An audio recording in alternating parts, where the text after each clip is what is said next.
kamusta kayo dyan mga kaalpa? Sana'y nasa maayos kayong lahat. So ito na nga, dahil day off natin ngayon sa trabaho, gagamitin natin tong araw na to para makapag-rides. Siyempre ang kasama ko si Perdo, ang motor ko, at ang nag-iisa kong OBR, ang asawa ko.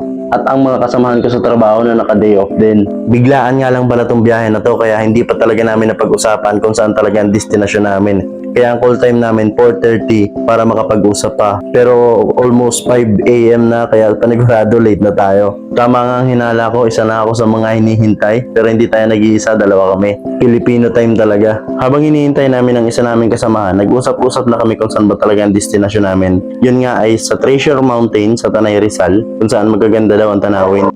At ang nagsuggest nga ng lugar na yan, ito, si That's Motovlog, ang guide natin ngayon na biyahe. At maya-maya nga, nandito na ang hinihintay, si Boss Jason. Sa totoo lang, piniimpa ako nito kagabi. Baka daw malate na naman ako, pero parang nabaliktad data. Solid ka talaga, pre. So dahil kumpleto na, babakbak na kami sa biyahe. 5 nga lang pala kami magkakasama ngayon. Si Boss That's Motovlog, Boss Jason, Boss Muslimin, Boss Jamir. First stop namin sa gasoline station sa Miligarda. Kasi pinigurado pagkakyat namin mahal na ang bintahan ng gasolina. Yung iba nating kasamahan bumabakbak na, pero tayo tamang takbo lang. Kasi minsan na lang ako makabiyahe at minsan na lang din ako makaramdam ng ganito kalamig na hangin. Ang sarap sa pakiramdam. Yung iba nagsasabi na pagod lang daw makukuha mo dyan. Pero hindi nila alam pag hawak mo ng manibela, ibang therapy ang nabibigay nito. Lalo na kung ganito kaganda ang daan. At magagandang tanawin ang iyong madadaanan. Medyo napasarap ang ampigan ni That's Moto dyan, kaya medyo lumagpas kami. Lumagpas na pala kami sa aming patutunguhan. Buti na lang minatanungan siya dyan, nawala pala yung signal niya sa mapa. Kaya balik na naman kami, so unang kanto pala, dapat kumana na kami, napasarap ang piga. Ito na nga, panigurado, hindi na kami maliligaw dito, tama na tong daan na to. Medyo mabato pala yung daan at mabato rin yung paparkingan, kaya tamang ingat lang. At meron nga din pala silang entrance fee, 180 per head, at meron din silang mga activity tulad ng spiderweb, high swing, at kung ano pa.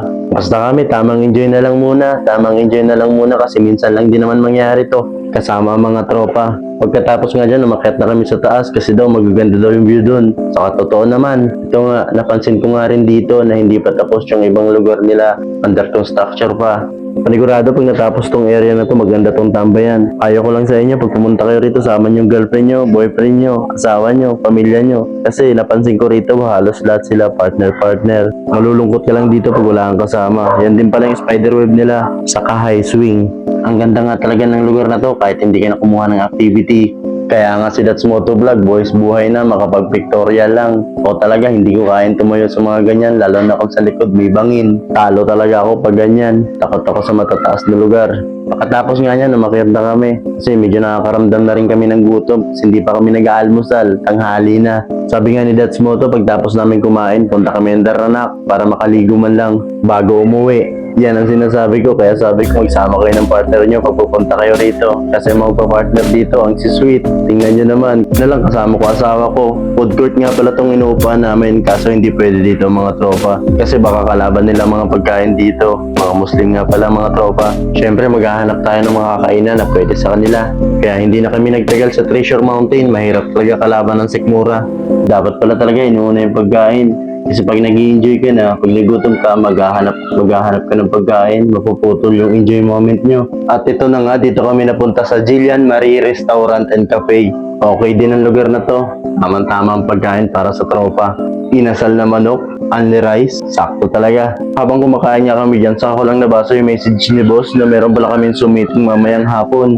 Wrong timing naman. Nang dahil tuloy sa akin, hindi natuloy yung ligo sa Darnak Falls. Pasensya na talaga mga kasama. Sabi ko, ako lang naman yung may meeting, kayo na lang yung matuloy sa Darnak Falls para maligo. Pero ayaw nila. Dapat daw sama-sama. Solid talaga kayo mga kasama.